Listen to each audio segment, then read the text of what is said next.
Well, to discuss some of the issues of the day, let's bring in one of our regular political panels. Liberal MP for Casey, Aaron Violi, and Labor MP for Solomon, Luke Gosling. Welcome to you both. How you going?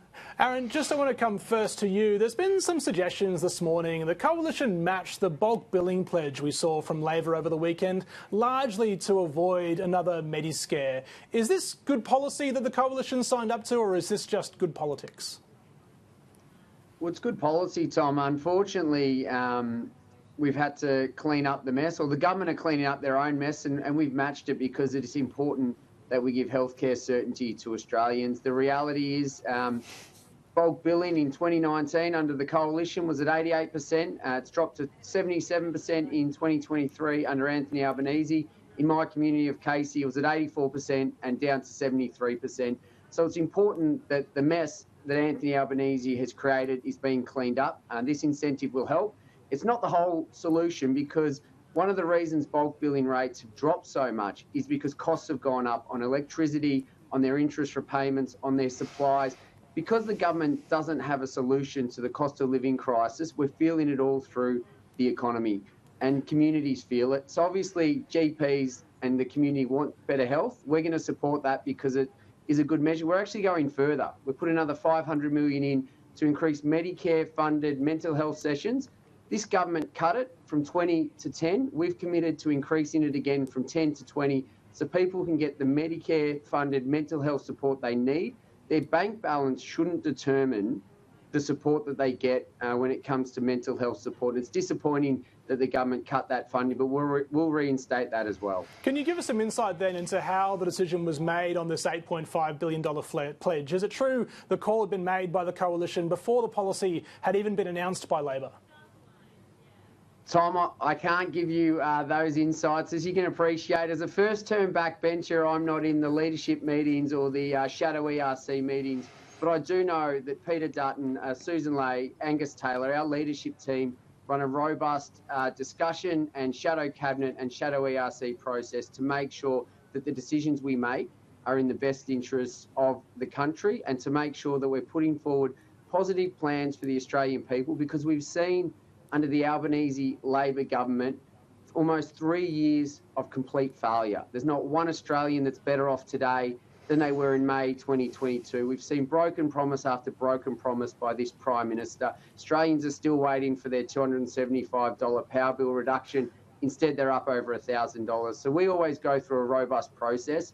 But in terms of the detail of when, I'm not in those conversations, but I have complete trust that we've made the right decision in the best interest of the Australian people, which we should always do. All right, Luke Gosling, on the costs of all this, the $8.5 billion price tag, about 5.5 of that was budgeted for in MyEFO, which we saw a few months ago. The remainder, where is that coming from? Do you know the detail on that?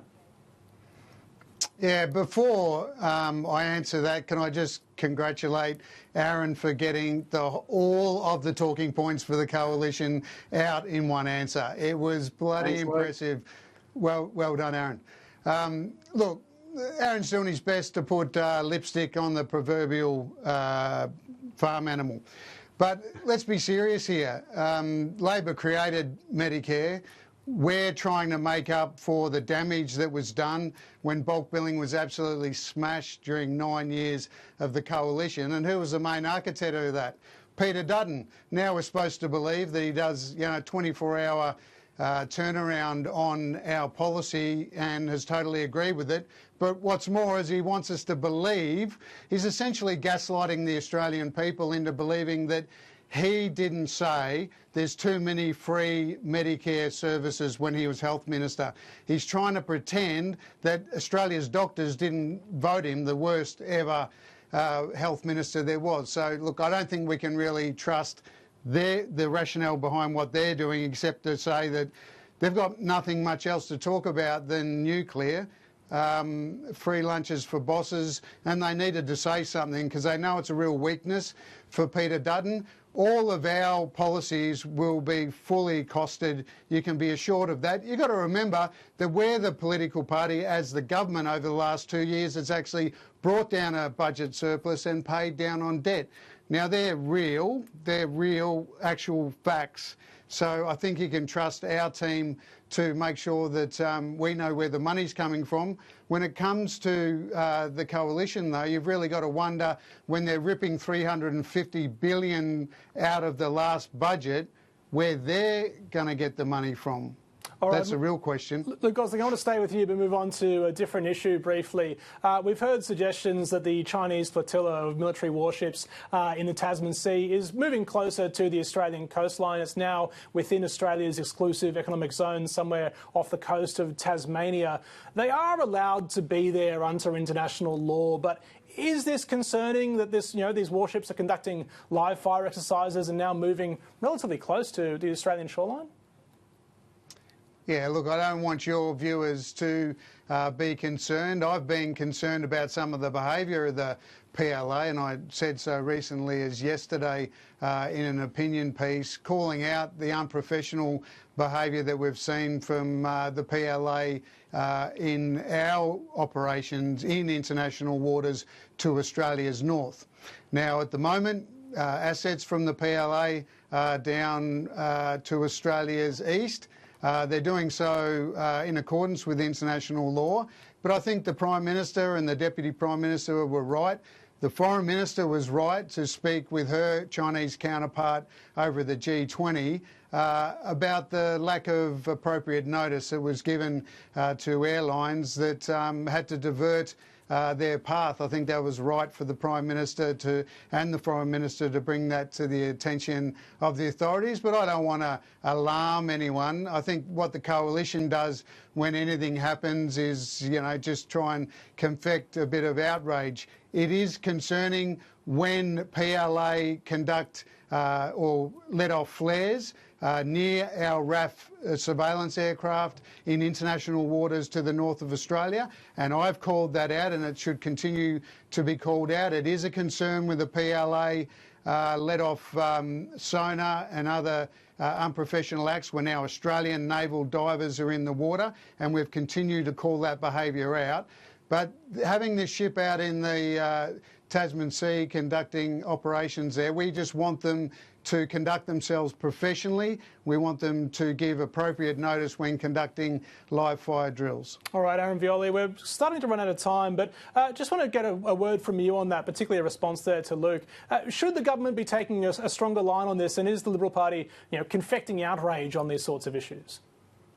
I mean, I don't think we're confecting outrage when, as you said, Tom, there's, Chinese PLA assets in, live fire exercises in, our economic zone, as you said, and the notice is not appropriate, and, airlines are needing to divert around those areas. Like, our national security is crucial, and making sure that it's happening at a leader-to-leader level, defence minister to defence minister, minister level is important, and we need to be strong in making sure that Australia's interests are stood up for at all time, and that's what we call for, and that's accountability. We're not confecting outrage. These are, and as Luke said rightly, there's been a track record of concerning behaviour around airlines and flares and aircraft and those kind of things, and we need to continue to push back and make sure that the CCP and Xi Jinping know that that's not acceptable, and we'll always put Australia's interests first. Aaron Violi, just before I let you go, I just want to raise this issue we've heard today around Peter Dutton buying bank shares at the time of the GFC. Does the opposition leader have questions to answer over this?